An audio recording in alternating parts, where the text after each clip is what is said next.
Bonjour frères et sœurs en Christ, moi c'est la sœur Foi Marguerite Amouillé. Je viens vous rendre le 4e témoignage de la tentation de Satan qu'il a opéré tout au long de ma vie, depuis ma conversion, depuis le début de ma conversion jusqu'à ma conversion totale, sur les tentations que Satan a mises sur mon chemin, les tentations que Satan a fait pour que je puisse m'éloigner du chemin du Seigneur Jésus-Christ. Mais le Seigneur n'a pas permis. Et bien aimé, avant de raconter en fait le 4e témoignage de la tentation que j'ai eue, je vais vous parler un peu. Bien aimé, par moments, on est tous frères et sœurs en Christ, mais par moments dans l'église même là, vous persécutez vos frères et vos sœurs. Moi, j'ai été persécutée à l'église.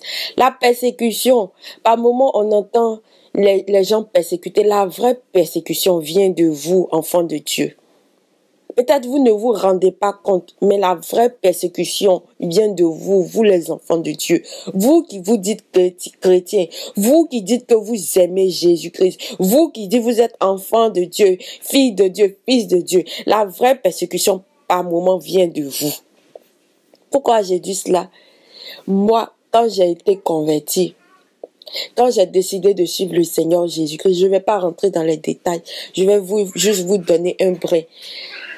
Quand j'ai décidé de suivre le Seigneur Jésus-Christ et que j'étais en train de travailler en moi-même pour pouvoir en fait laisser les habitudes du monde, je louais tout le temps le Seigneur Jésus-Christ. Je parlais tout le temps de lui. Parce que, vu tous les témoignages que vous avez entendus de ce que Dieu a fait pour moi, comment ne pas le bénir? Comment ne pas louer son nom? Comment ne pas parler sans cesse de lui? Je parlais sans cesse de lui. Et aujourd'hui encore, c'est pareil. Je parle tout le temps du Seigneur Jésus-Christ. Et ça n'a pas changé. C'est toujours pareil. Mais dans les débuts de mon expérience de conversion, j'étais naïve en ce moment. Je me fiais aux chrétiens. Je pensais que ça allait être tout rose, tout beau, parce que maintenant, je suis venue en famille. Je me croyais en famille avec mes frères et sœurs, alors que c'était que de l'illusion. J'ai été persécutée par mes frères et sœurs chrétiens. J'ai été persécutée par les chrétiens. La vraie persécution vient de la part des chrétiens. N'ayez pas cette habitude-là de persécuter vos frères. N'ayez pas cette habitude-là de persécuter vos sœurs. Ça ne sert à rien. Ça ne sert à rien de faire cela. Quand vous voyez qu'un frère est différent de vous, que cette différence-là vous emmène en fait à vous rapprocher de ce frère ou de cette sœur et à lui demander réellement qu'est-ce qui s'est passé dans sa vie pour que cette personne puisse comme ça adorer le Seigneur. Mais cette différence ne doit pas vous faire peur. Cette différence ne doit pas en fait vous mettre sur vos gardes et accabler cette personne-là de tristesse. Ce n'est pas bon, frères et sœurs en Christ. Ce n'est pas bon. Quand je suis venue à Dieu, je glorifiais toujours Dieu. Je magnifiais toujours son nom. Je célébrais toujours son nom. J'étais tout le temps en train de parler de lui. Je peux rester du matin jusqu'au soir, en train de parler seulement que du Seigneur Jésus-Christ. J'aimais pas qu'on change de sujet. Quand tu veux changer de sujet, je veux qu'on revienne sur le Seigneur Jésus-Christ, à tel point que mes frères et sœurs en Christ ont commencé à dire que toi tu penses que c'est toi seul qui aimes Jésus. C'est pas bon. C'est pas bon cette phrase-là. On me disait, toi, tu penses que c'est toi seul qui aime le Seigneur Jésus-Christ. Moi, j'ai 30 ans de ministère. Moi, j'ai 20 ans de ministère. Que toi, tu viens à peine de connaître Jésus-Christ. C'est toi qui vas nous apprendre quelque chose. Frère et sœur, c'est pas bien. Jésus-Christ n'a pas besoin de 30 ans de ministère ou de 20 ans de ministère pour pouvoir, en fait, tu n'as pas besoin de 20 ans ou de 10 ans de ministère pour pouvoir manifester ton amour au Christ. Pour pouvoir manifester que tu aimes Jésus-Christ. Et j'entendais comme ça, laissez-la. Que comme maintenant, comme elle vient à peine de pouvoir se convertir, cette flamme qui est en elle là, on est là, non, on va la voir, cette flamme là va s'éteindre. Tout ça, ce sont les frères en Christ qui disent ce genre de trucs là. Cette flamme en elle là, on va voir si ça va durer. Nous tous on était comme ça dans nos débuts là. Nous tous on était comme ça. On va voir si ça va durer. Est-ce que ce sont des paroles qui se disent en tant que fille, en tant que chrétienne, en tant qu'enfant de Dieu? Vous voulez éteindre cette flamme qui est dans le cœur des nouveaux qui viennent à Christ. Au contraire, quand ils sont en train de parler de Jésus-Christ comme ça, quand ils sont en train de louer, parler sans cesse de Jésus-Christ, vous devez encore plus enflammer leur foi. Vous devez être des personnes qui enflamment leur foi et non des personnes qui les refroidissent. Et ils ont tenté de me refroidir comme ça. Plusieurs fois de me refroidir. À tel point que on m'appelait, si on ne m'appelait pas la sœur de Marie, on m'appelait la petite sœur de Jésus. Tout ça pour se moquer de moi. Mais au contraire, quand eux ils se moquaient ainsi de moi, c'était la gloire de Dieu qui était révélée au travers d'eux. Ils se moquaient de moi, mais c'était la gloire de Dieu qui se révélait sans qu'eux-mêmes ils ne sachent au travers d'eux. Et cette gloire qui se révélait dans leur bouche m'a ouvert des portes. En fait que j'ai fini par voir le Seigneur Jésus-Christ. Le Seigneur Jésus-Christ s'est révélé à moi. Je l'ai vu réellement avec mes yeux. Ils se sont moqués de moi. Mais ils participaient à la gloire du Seigneur Jésus-Christ. Et il y avait commencé à avoir des jalousies comme ça. On me disait, toi tu penses que le Seigneur Jésus-Christ, c'est toi seul ton Dieu.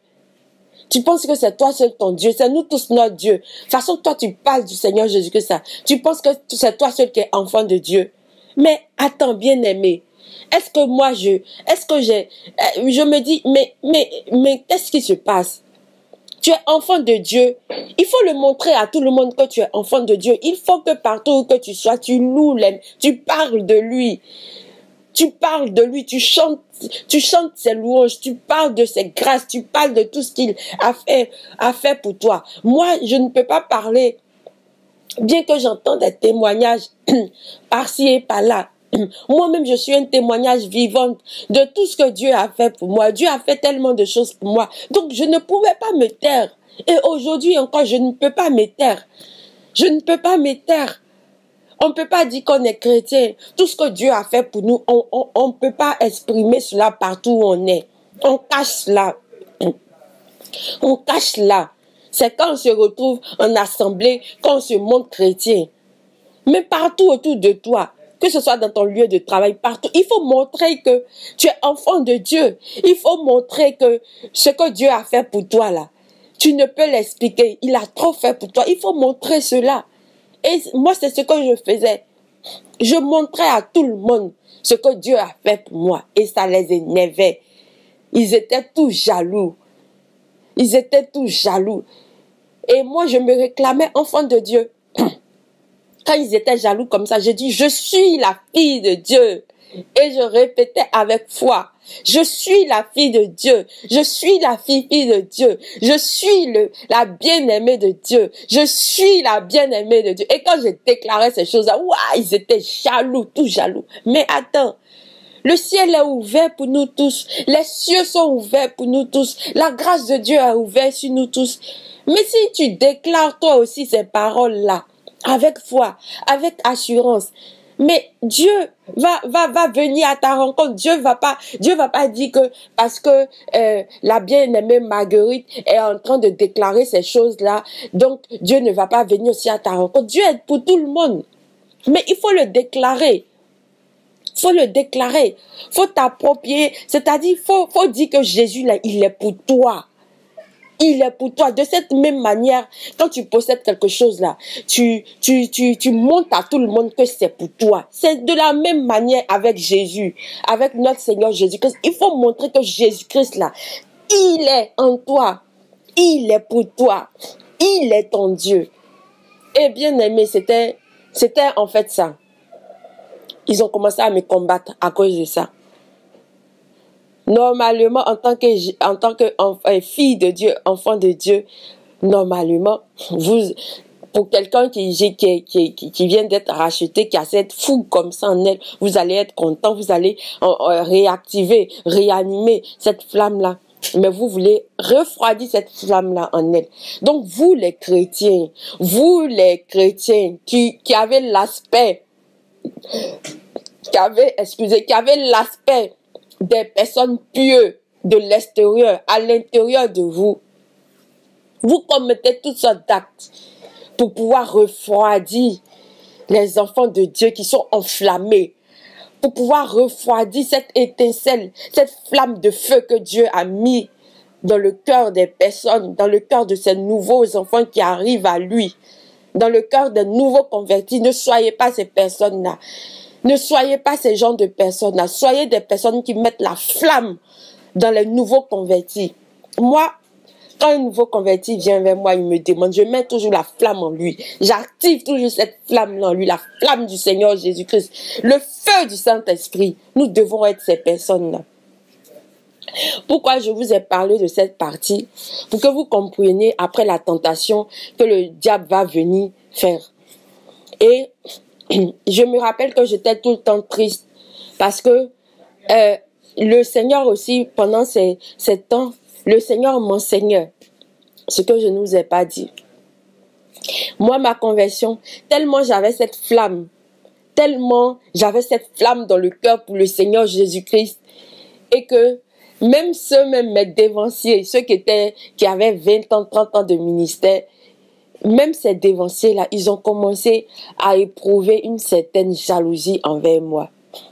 Une certaine jalousie, une jalousie pas fondée, une jalousie inutile, vraiment inutile.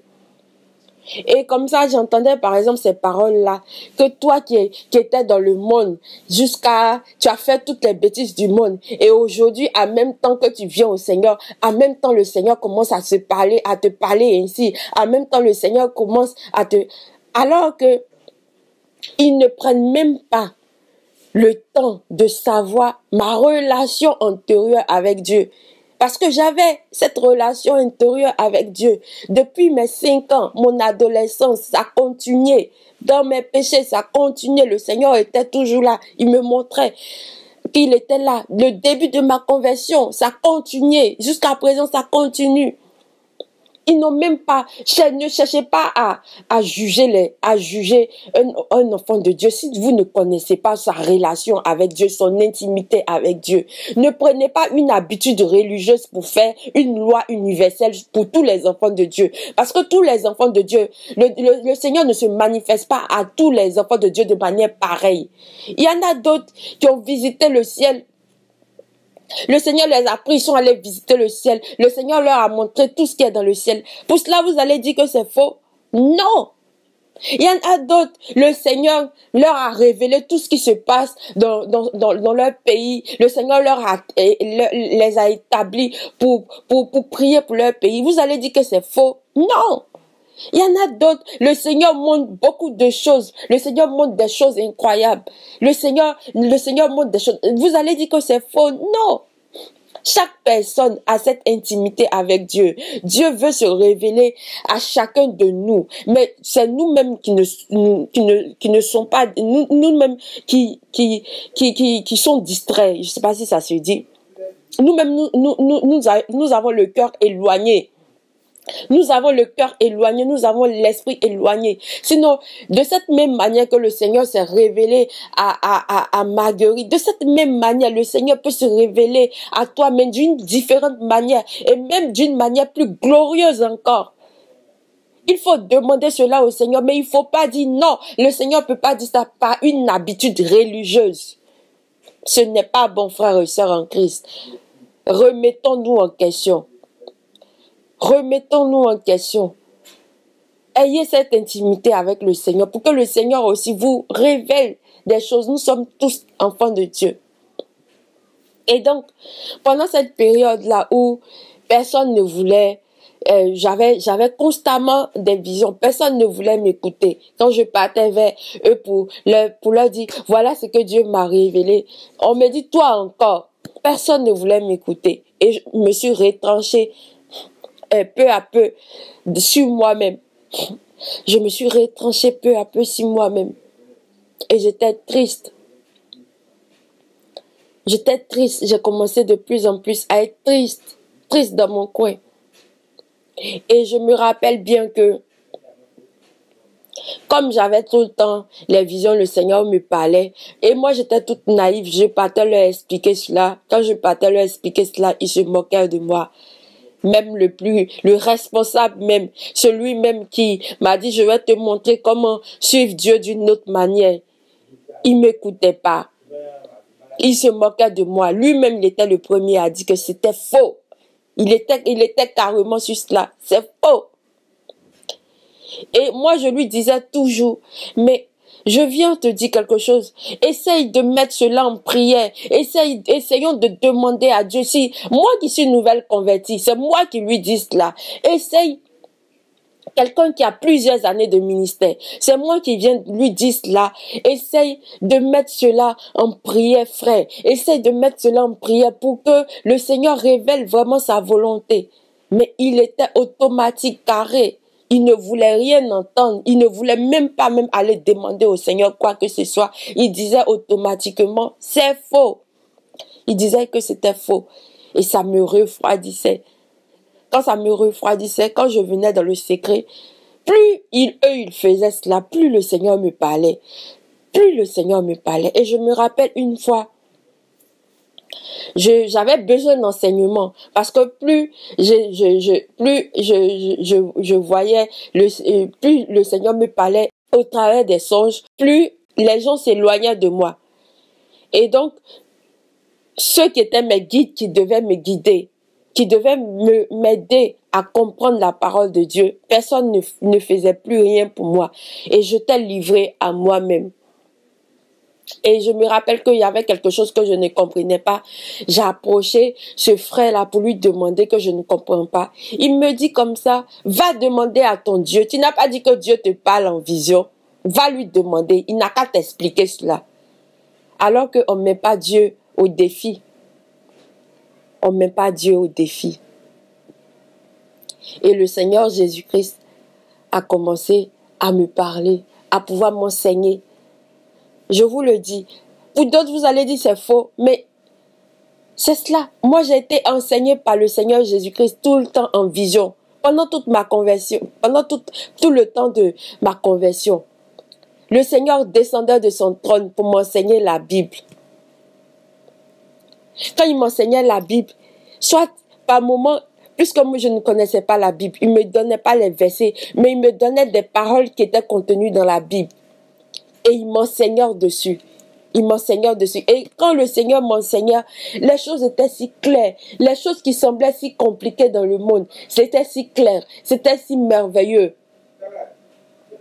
C'était si merveilleux. Et à chaque fois quand je me réveillais et qu'il me donnait des paroles qui étaient contenues dans la Bible, je me rappelle, il y avait une sœur qui m'écoutait beaucoup, qui écoutait ce que je disais. Et je partais lui dire, elle connaissait la Bible. Quand je partais lui dire, elle me dit, prends tel passage de la Bible, c'est dans la Bible. C'était tout le temps comme ça, prends ce passage de la Bible, prends cette passage de la Bible, et effectivement, c'était contenu dans la Bible. Elle m'aidait. Elle m'aidait parce que le Seigneur même avait permis à ce que elle-même, elle puisse m'aider. Elle puisse m'aider quand il me donnait des paroles de la Bible, des enseignements de la Bible. Et quand je prends ces enseignements, après avoir reçu ces enseignements dans le songe, quand je prends le verset de la Bible, tous les enseignements que j'ai reçus dans la vision me paraissaient encore plus clairs. Vous allez me dire peut-être que c'est faux, mais moi, c'est ce que le Seigneur a fait avec moi. C'est ce que le Seigneur a fait avec moi. Il n'y avait pas quelqu'un pour m'enseigner. Parce que à cause de mon amour pour le Seigneur Jésus-Christ, à cause de ce que j'aimais trop le Seigneur Jésus-Christ, je me suis fait des ennemis dans l'église. Et comme il n'y avait personne pour m'enseigner, lui-même le Seigneur est descendu de son trône pour m'enseigner dans mes visions à chaque fois. Et comme les attitudes, c'est-à-dire les attitudes des chrétiens envers moi étaient toujours hostiles, À chaque fois, je me mettais à pleurer, à pleurer. Et une fois, je me rappelle, je m'étais assise et puis je pleurais profondément. Et puis j'ai dit, Seigneur Jésus-Christ, je suis venue dans ta maison. Toi-même, longtemps tu m'as appelé, longtemps tu étais derrière moi, tu voulais que je me convertisse. J'ai fait cette prière. J'ai dit, longtemps Seigneur, tu voulais que je me convertisse, tu voulais que je t'appartienne. Et toi-même Seigneur, tu sais tout ce qui s'est passé durant toute ma vie pour que je vienne à toi. C'est toi-même qui m'as mené à toi. Maintenant que je suis à toi, je ne trouve pas ma place encore chez les chrétiens. Mais Seigneur, si je ne trouve pas ma place chez les chrétiens, mais où trouverai-je ma place alors? Et puis j'étais en train de pleurer. Je pleurais à chaudes larmes parce que c'était très difficile à ce moment-là pour moi. Je pleurais vraiment. Et la même nuit, le diable vient me tenter. J'étais en train de dormir et puis tout d'un coup, je me suis retrouvée dans une salle de réunion. La salle de réunion, vous voyez dans les parlements, lorsque les parlements, vous voyez dans les salles des parlements où il y a les députés, il y a les ministres, c'est comme ça, ce parlement c'était grand comme ça. Et puis, les adorateurs de Satan, les occultistes, eux tous, ils étaient là. Ils étaient rassemblés. Ils avaient porté une soutane rouge blanc. Ils avaient porté une soutane rouge blanc. Et c'est comme s'ils étaient à une cérémonie. Et il y avait le maître d'office. C'était comme un maître qui était en train d'officier la réunion. Lui seul, vous voyez quand vous partez au tribunal et puis la salle, voilà, là où on vous place pour témoigner. Vous voyez là où on vous place pour témoigner, de la manière dont c'est un peu petit carré. C'est comme ça, c'est là où le maître d'office de la cérémonie était. Et puis il était en face d'eux. Et puis c'était en rond comme ça. Il était en face, il se tenait en face d'eux. Et puis eux tous, ils l'écoutaient. Et puis moi, l'Esprit de Dieu m'a transporté au milieu d'eux. J'ai apparu tout d'un coup au milieu d'eux. Et j'ai commencé à regarder tous. Eux tous, ils avaient un œil. Un œil sur le front. Eux tous, toute l'assemblée avait un œil, un œil. Leur œil était petit. Mais pour le maître de cérémonie, lui, son œil était plus gros. Son œil était plus gros. Mais les autres, ils avaient un œil, mais leur œil, il n'était pas si gros. Leur œil était petit. Et j'ai vu que c'était des autorités. Il y avait des autorités.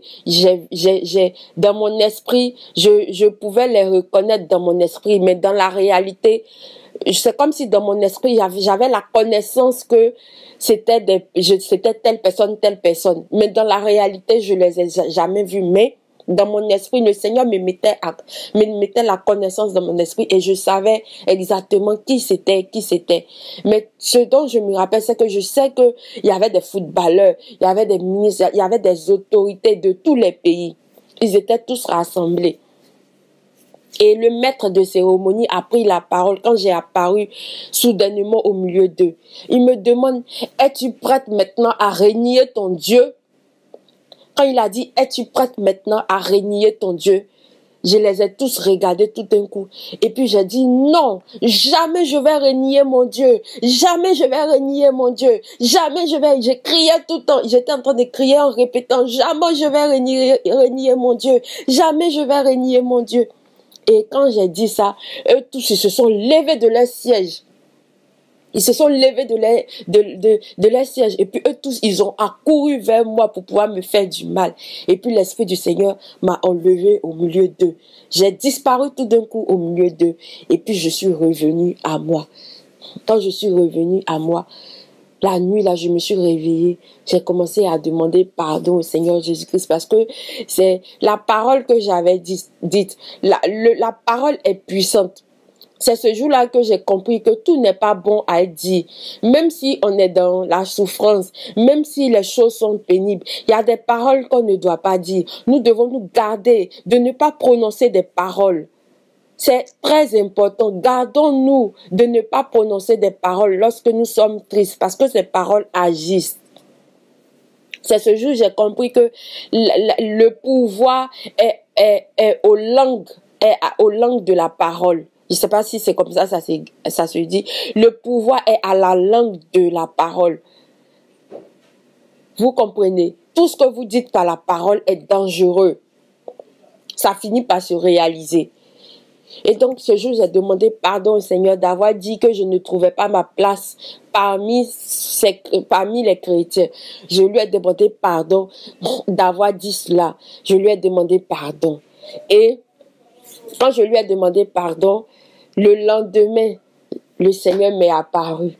J'ai vu enfin le Seigneur Jésus-Christ. Ça, j'aurai l'occasion de vous rendre le témoignage de comment j'ai vu le Seigneur Jésus-Christ. Donc, bien-aimé, peut-être vous n'avez pas conscience quand vous persécutez les chrétiens. Ça arrive, parce que par moments, Satan nous voile tellement l'esprit. Ça arrive. Mais bien-aimé, soyez tolérants, soyez aimants. Quand le Seigneur dit soyez prêts à donner votre vie pour les uns les autres comme je l'ai fait à la croix là. Ce n'est pas un vain mot, ce n'est pas un vain mot. Ce mot a une puissance, ce mot a un poids. Ce mot a un poids. Usez de la patience envers vos frères, envers vos sœurs. Usez de la patience. Écoutez ce que les frères et sœurs ont à vous dire. Ne les condamnez pas, ne les jugez pas. Parce que vous n'avez pas reçu cela. Ne jugez pas un tel parce qu'il a reçu telle grâce ou telle grâce de la part du Seigneur Jésus-Christ. Moi, quand j'ai dit que c'est le Seigneur Jésus-Christ qui m'a enseigné, les gens n'ont pas cru. Mais je me dis, je ne veux pas plaire aux hommes, mais je veux plaire à Dieu seul. Parce que je sais où Dieu m'a enlevé jusqu'à m'emmener près de lui. Je sais comment il a bataillé pour moi. Je sais comment Dieu a lutté pour moi. Aujourd'hui, je peux dire avec assurance que Dieu a lutté pour moi. Dieu s'est battu pour moi. Ça, c'est clair. Dieu s'est battu pour moi. Partout, si vous écoutez tous mes témoignages, vous allez voir que Dieu s'est battu pour moi. Dieu ne m'a pas laissé. Dans toutes les circonstances, dans les circonstances de la maladie, dans les circonstances de la mort, dans les circonstances de la tentation, Dieu a été toujours là. Il a bataillé. Il a livré bataille à Satan. Et il a vaincu. Il avait déjà vaincu Satan. Il avait déjà vaincu Satan à la croix. Il voulait que je me rende compte de son amour grand, immense pour lui. Il voulait en fait, je dis quoi? Il voulait que je me rende compte de cet amour immensement puissant qu'il me porte. Il voulait que je me rende compte de cet amour précieux qu'il me porte. Bien aimé, le Seigneur m'aime. Et je le sais depuis fort longtemps. Et aujourd'hui encore, je le sais bien. Le Seigneur m'aime. Et de cette même manière que le Seigneur m'aime, c'est comme ça le Seigneur vous aime. Aujourd'hui, je n'ai pas peur de dire que le Seigneur m'aime, quitte à me condamner. Si les personnes qui écoutent ce témoignage, s'ils veulent me condamner, alors qu'ils me condamnent. Mais je sais que le Seigneur m'aime.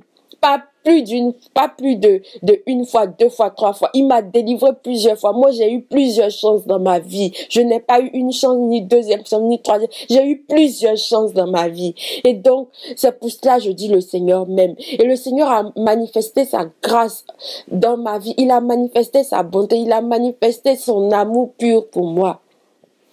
Ce que auparavant, je ne pouvais pas le voir. Quand il venait, il me disait, ferme tes yeux, parce que si tu me vois, tu risques de mourir. Je ne pouvais pas le voir. Quand j'ai commencé à témoigner cet amour-là pour lui, quand j'ai commencé à manifester devant quiconque veut l'entendre que je l'aime, il s'est manifesté à moi. J'ai vu le Seigneur Jésus-Christ. Réellement, je l'ai vu. Gloire à Dieu. Gloire à Dieu. J'aurai l'occasion de vous faire un témoignage spécial sur cela. Gloire à Dieu. Gloire à Dieu. Dieu nous écoute.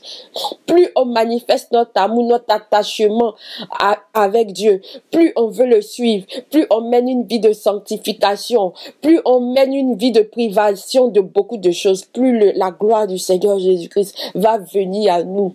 Dieu va nous aimer de manière exceptionnelle, de manière extraordinaire, comme jamais personne ne peut nous aimer dans ce monde. Au nom puissant de Jésus-Christ. Au nom puissant de Jésus-Christ. Amen. Soyez tous bénis dans le nom puissant de Jésus-Christ. Amen. J'espère que ce témoignage va vous fortifier dans votre marche avec le Seigneur Jésus-Christ, car c'est le but. C'est pour la gloire de Jésus-Christ. C'est pour la gloire de Jésus-Christ manifestée puissamment dans votre vie. Que la gloire de Jésus-Christ, la main de Jésus-Christ vous accompagne partout où vous soyez. Que la main de Jésus-Christ, la faveur de Jésus-Christ se déploie dans tous les domaines de votre vie, dans le nom puissant de Jésus-Christ. Amen. Soyez tous bénis. Amen.